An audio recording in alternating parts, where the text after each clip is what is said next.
सरकार सोनम वांगचुक यांना घाबरलंय. भीतीतूनच वांगचुक यांना उचललं नेलं. खासदार संजय राऊत यांनी हा घणाघात केलेला आहे. देशात हुकुमशाही सुरू झाली असल्याचा आरोपही संजय राऊतांकडून करण्यात आलेला आहे. भीतीतूनच वांगचुक यांना उचलून नेलं असं खासदार संजय राऊत म्हणालेले आहे. 20व्या दिवशी नामर्दाप्रमाणे काळोखात चादर टाकून आडवं करून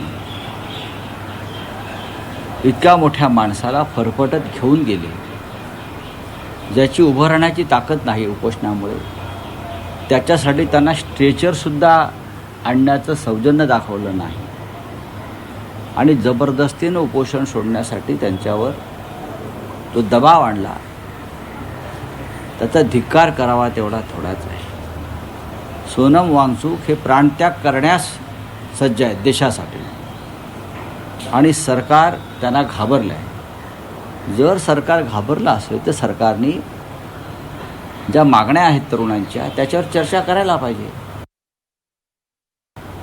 हा देश हुकुमशाहीकडे झुकला असं म्हणतात, वळला नाही. या देशामध्ये हुकुमशाही सुरू झालेली एवढंच मी सांगेन. पण उद्या पार्लमेंट सुरू होत आहे आणि पार्लमेंटमध्ये हा विषय येईल. उद्या एक दिल्लीमध्ये मोर्चा आहे, आंदोलन आहे, त्याच्यामध्ये आम्ही सगळे सहभागी आहोत.